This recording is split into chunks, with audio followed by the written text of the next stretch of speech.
Buenas noches, queridos hermanos. Una vez más estamos disponibles para,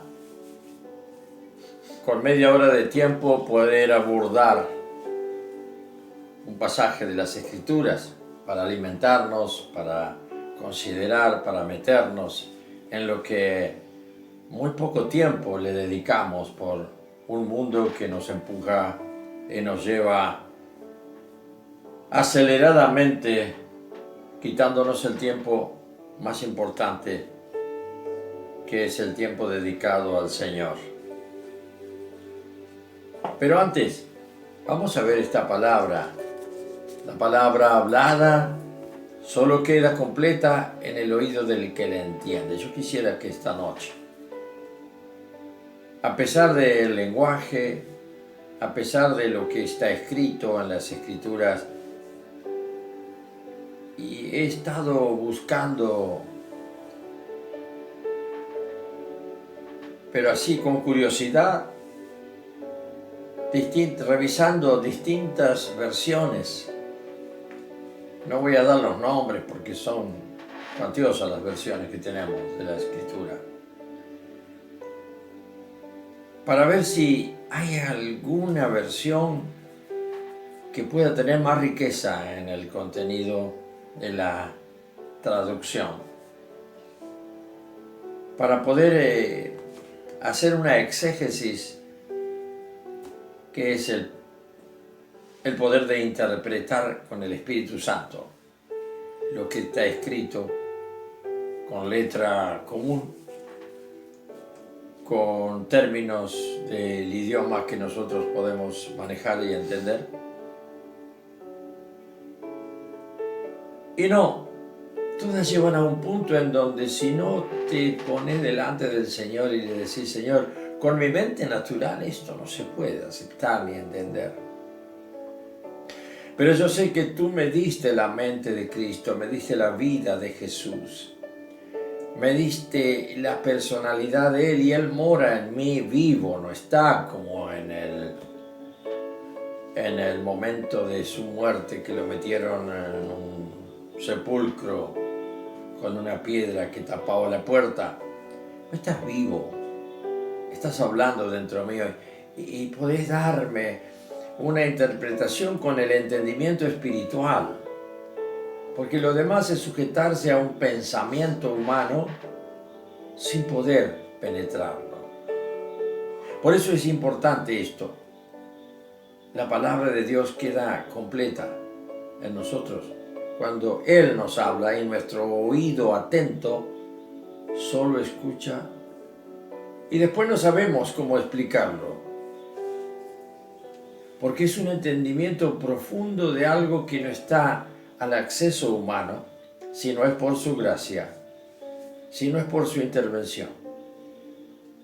Porque nuestra mente humana procesa todo lo sensorialmente hablando podemos captar usando los sentidos sensoriales.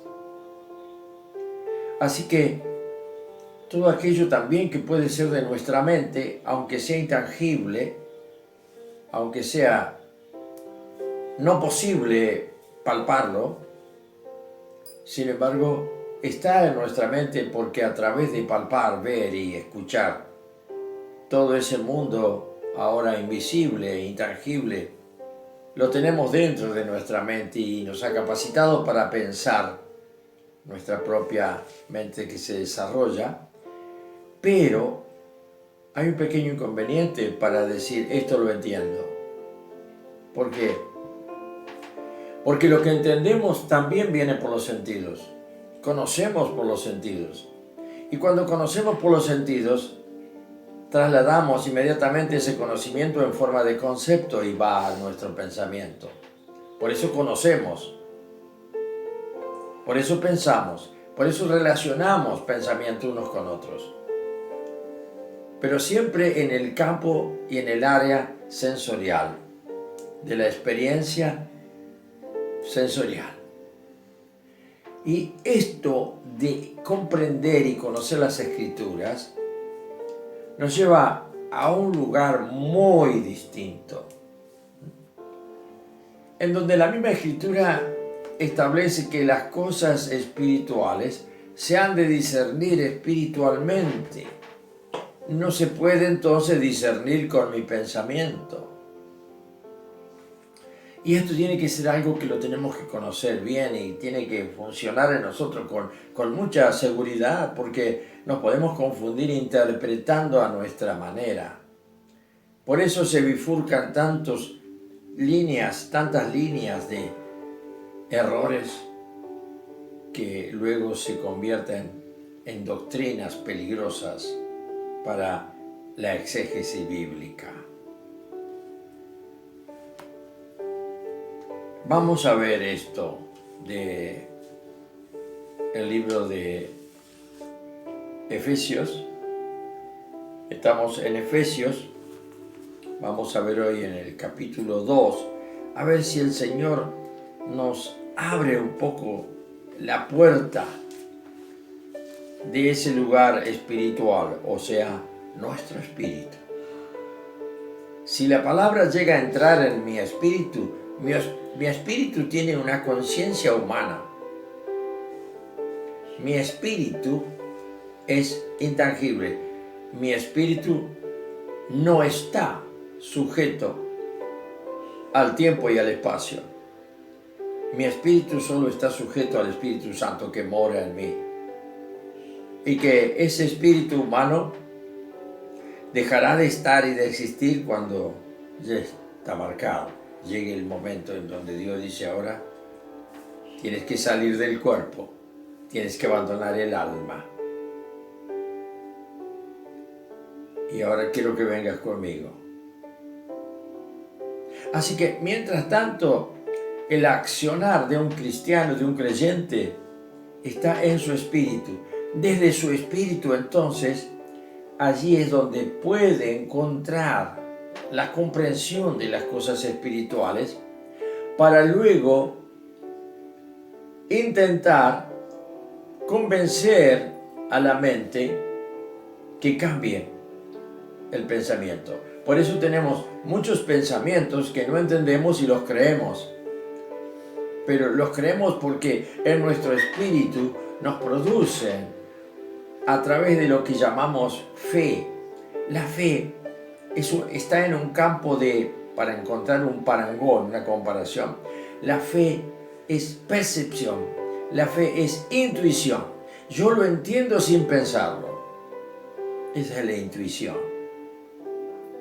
Yo lo entiendo sin razonar nada. Y cuando lo entendemos, nos es difícil explicarlo porque nuestro lenguaje, el apóstol Pablo también tuvo sus problemas. O sea, acá el tema es cómo hacer para hablar y explicar los misterios con palabras y en un lenguaje común, que es el que nosotros manejamos. Y ese intento a veces hace que uno use términos que no están tan ajustados aparentemente a la razón.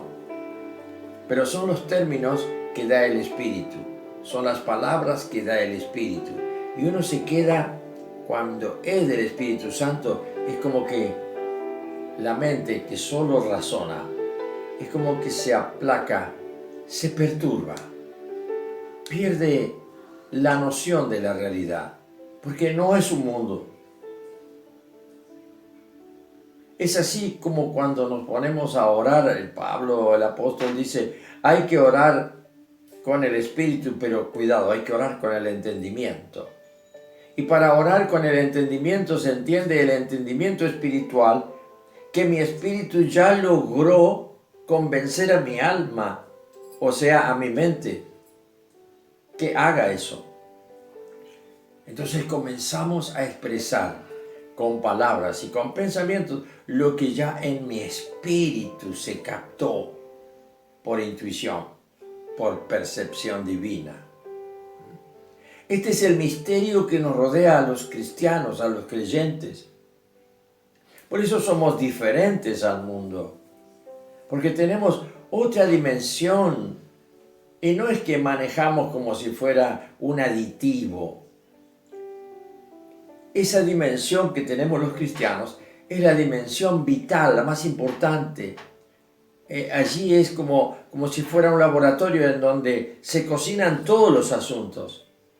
Nosotros no tenemos claridad sobre eso, por eso lo cocinamos a Dios, la oración, todo lo fabricamos en nuestra propia mente, con entendimiento y razonamiento natural. Es difícil escapar a eso. Por eso, la intensidad y el tiempo dedicado a orar, a estar solo con el Señor, es la oportunidad en que uno se aparta de los estruendos, de los truenos, de los relámpagos, de la tormenta, de todo lo que por fuera es parte de lo que esperamos. Movimiento, exaltación, exuberante manera de ver las cosas, impactos. Y nuestro tiempo está basado en eso, en este tiempo, en esta civilización actual, siglo XXI, impactos. El impacto que nos cambie, que nos vea, que nos muestre, que se abra una puerta y la podamos traspasar. Pero eso es en el mundo de la mente, en el mundo de la sensibilidad, en el mundo afectivo. Pero en el mundo de Dios, todo es como si fuera un silencio, una especie de situación celestial, y allí cambia todo. Es otra dimensión. A ver si podemos repetirlo otra vez, ¿no? Las dimensiones. Es como decir medida o sea, dispersa. Es un lugar donde todas las medidas son distancia afuera. Di es una partícula de la palabra que es hacia afuera, disperso, ¿no? Dimensión, una medición de afuera. Entonces, cuando hablamos y decimos la dimensión humana, la dimensión espiritual, entonces son como planos en donde el mundo se mueve, pero es otro mundo. Esto es lo maravilloso que ha hecho el Señor con nosotros, los escogidos, que nos ha dado a participar de su mundo y a que pensemos como Él piensa. Pero, no, Señor, nosotros apenas Él nos muestra en la Escritura lo que Él es, ya lo enganchamos a interpretarlo nosotros. Las Escrituras no se pueden interpretar. Siempre estaremos siendo sujetos de lo que Él muestra. Y Él nos muestra quién es, cómo es, desde su dimensión, y nos hace partícipes. Es como que hay una puerta que se nos abre y podemos asomarnos y mirar. Jesús le dijo a Nicodemo allá en Juan 3, si no te haces como un niño, no entras en el reino. O sea que hay una puerta para entrar. Nosotros podemos estar hablando del reino de Dios por todo lo que escuchamos, pero no hemos visto nunca nada porque nunca entramos. Porque somos adultos en nuestra manera de pensar. No hay actitud de volverse como ansioso de entrar en esa dimensión. La puerta no se abre. ¿Por qué? Porque ya estamos escuchando cosas y nosotros mismos leemos lo que pasa en el reino y lo interpretamos para este mundo. Si hablamos de la palabra bendición, creemos que toda palabra de la Biblia que hable de bendición, nosotros la tenemos como posible y para nosotros personalmente. Sobre la bendición natural, el Señor nos ha dado cuantiosas bendiciones, pero son espirituales. Busca el reino de Dios y su justicia, es lo que dijo Jesús, y se te añadirá toda tu necesidad será cubierta. Dios es fiel. Pero está condicionado. Para que eso venga del reino de Dios, tienes que buscarlo. Y Dios te bendice desde el reino de Dios. Pero hay cosas hay bendiciones que son del príncipe de las tinieblas.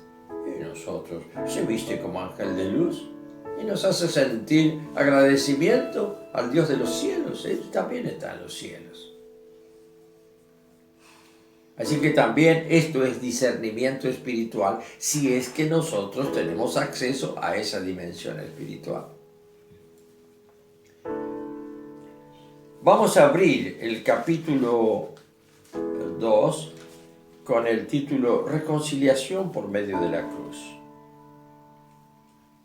Por tanto, le dice Pablo a los efesios, acuérdense de que en otro tiempo ustedes, los gentiles, los paganos, los que no tienen Dios, Jesucristo no es Dios para ellos.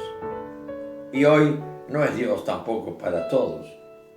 La inmensa mayoría tiene su Dios o no tiene nada y se declaran agnósticos o ateos. Los gentiles, así somos nombrados nosotros, porque no venimos de la descendencia del pueblo de Israel. Gentiles quiere decir, de ahí viene la palabra gente. En latín es gentium, las gentes. Hacemos así y podemos mirar el mundo, millones y millones y millones de gentes, ¿no? Y cuando Dios habla y hablaba a través de los profetas, hablaba a su pueblo. Y su pueblo era un número determinado de personas que ya no eran del montón inconmensurable de gentes. De ahí quedó el término. El pueblo de Israel, los descendientes de Judá, judíos, israelitas, descendientes de Israel, príncipe de Dios, Jacob,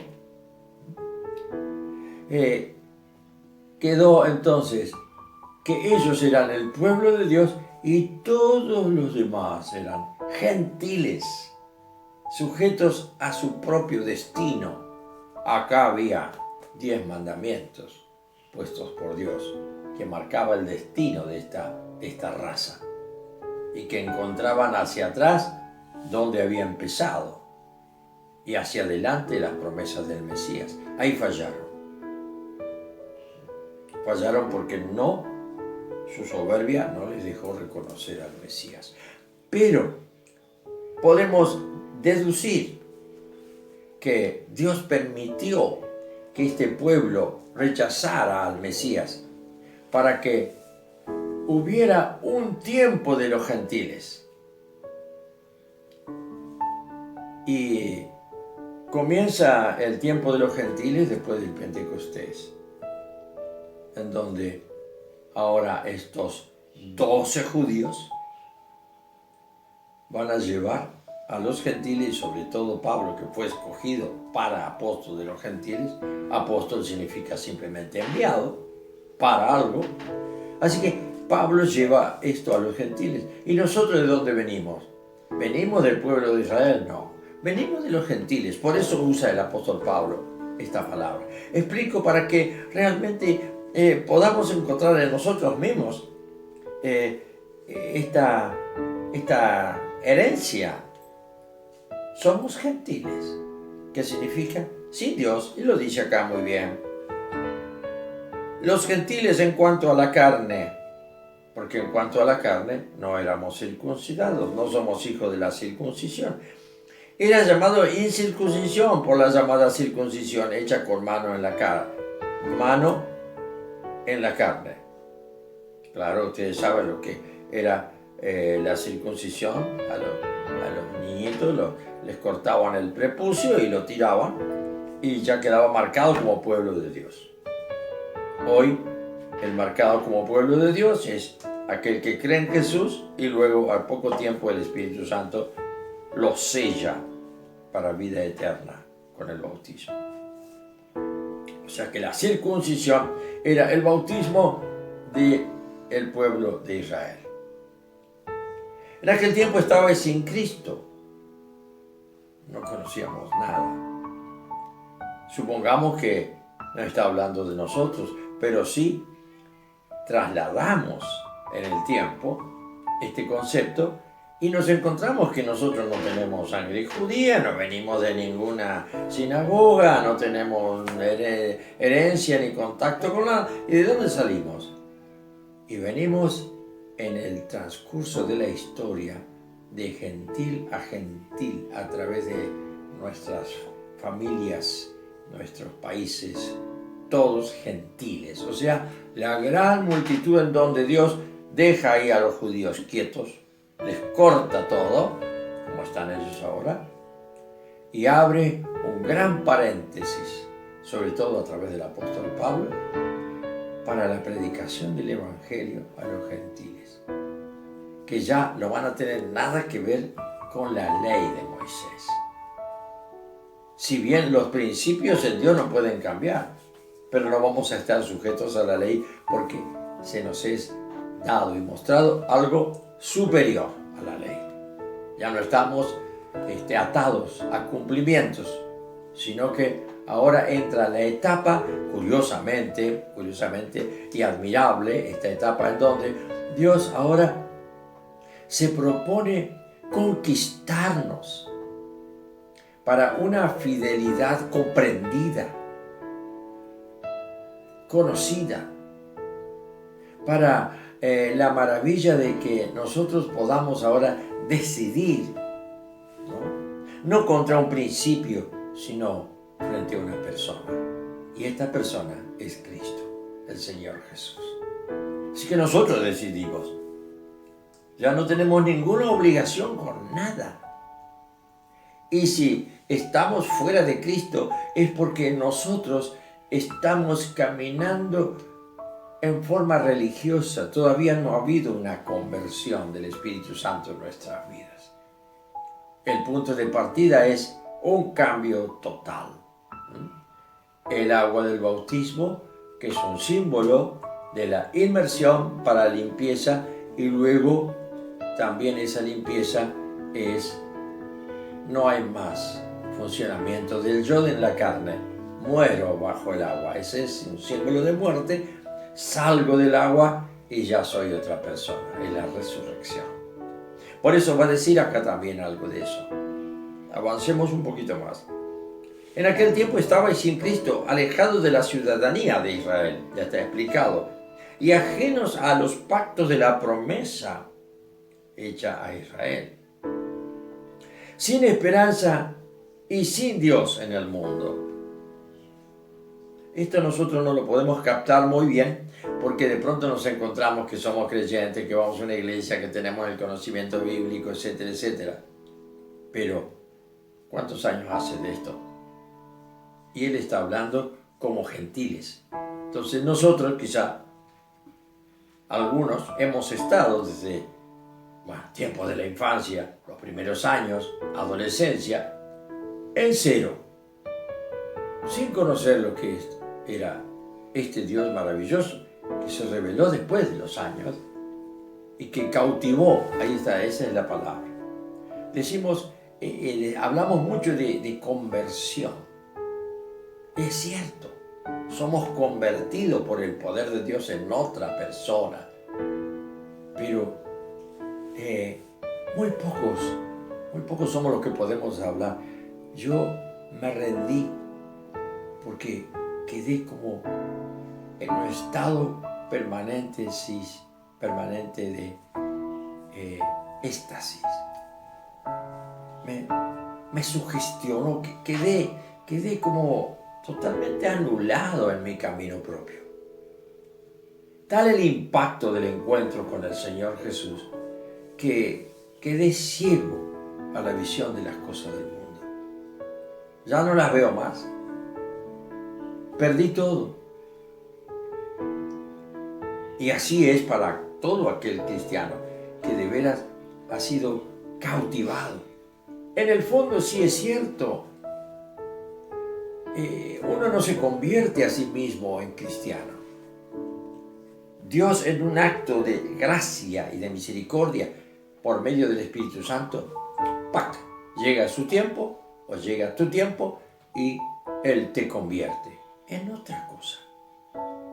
Nuevos pensamientos, nueva manera de ser y un área totalmente extraña. Esa es la que le hizo pensar y decir y dejar escrito al apóstol Pablo: no sé qué me pasa, pero ya no vivo yo. Ahora Cristo está viviendo a través mío. Así que esta conversión te lleva a vivir cautivado por una razón totalmente extraña, demasiado elevada. Y eso es lo que pasa. Es tan alto lo que Dios nos ha dado que de pronto comenzamos a bajar de altura, y otra vez es como que ahora estamos perdidos para abajo y perdidos para arriba. Muchos cristianos andan así. No pueden manejarse con respecto al mundo, entonces tienen que ser hipócritas. Porque ya tienen que hacer como si fuera que son mundanos, pero no lo son. Adentro llevan la marca y llevan todo lo que abandonaron. Arreglarse arriba no pueden, ¿por qué? Y porque tienen que ir al arrepentimiento. Y dicen, no, yo estoy bien así. Yo muchas veces les he dicho a algunos jóvenes que han pasado por nuestra institución o por la iglesia, que han dejado todo, que fueron a probar en distintas áreas, boliches, quizás droga, quizás una cosa u otra, y es como que en las cosas que yo he podido recoger conversando con estas personas, jóvenes o ya entrados en años, no, yo con lo que llevo adentro nunca pude entenderme con mis compañeros, con mis amigos. Tuve que hacer como ellos hacen. Y terminé siempre condenado por dentro. Ellos se divertían. Ellos vivían una realidad a pleno. Disfrutaban y gozaban del pecado. Y yo también les hacía creer que pasaba lo mismo que ellos. Sin embargo, una cosa horrible se instalaba dentro de mí. Angustia, tremenda angustia. Pero estaba en el medio de dos campos. ¿Cómo hago para volver a ese lugar? Eliminar mi angustia. ¿Y cómo hago para zafar esto que me tiene atado? ¿Cuántos años viven algunos jóvenes de esa manera? Tremendo problema, pero no se escapará del propósito de Dios. A pesar de ellos y a pesar de eso, si Dios los escogió, los marcó, un día la obra que el Señor comenzó, Él la va a terminar. Qué bueno que es saber esto, ¿no? Pero qué triste que es observar, encontrarse a veces, por lo menos en mi caso, con personas que están desviadas, descarriladas y no pueden volver. No pueden volver. Sí. Pastor, sí. ¿Por qué no volvés al Señor? Venite, un día vamos a conversar. Sí. Están atados por el diablo. Totalmente atados por el diablo. No pueden. Pero llegará una hora en que el Espíritu Santo obrará en gracia y en misericordia. Y seguramente que en esa hora todo será diferente y habrá un río de lágrimas de arrepentimiento. En aquel tiempo estabais sin Cristo, alejado de la ciudadanía de Israel y ajenos a los pactos de la promesa, sin esperanza, sin Dios en el mundo. Pero ahora en Cristo Jesús estamos dentro. No estamos dentro de un partido político, No estamos dentro de la influencia de un líder candidato a ser un gobernante, sino que simplemente estamos dentro y no sabemos dónde estamos, pero sabemos que ya pertenecemos a otro. Y eso, saber quién es, nos causa una gran seguridad, paz, amor. Y todos los frutos del Espíritu pueden empezar a notarse en nuestra vida. Ya no somos de este mundo, porque a veces uno puede decir, yo no soy del mundo, pero no tiene conciencia de eso. Sigue todavía sin tener la claridad de dónde sos, de dónde viniste, cómo apareciste, quién sos, quién eres. Bueno, aquí estamos. Importante saber para qué el Señor nos llamó. Pero ya sabemos que somos producto de los gentiles y ahí el Señor nos tiene entre un paréntesis.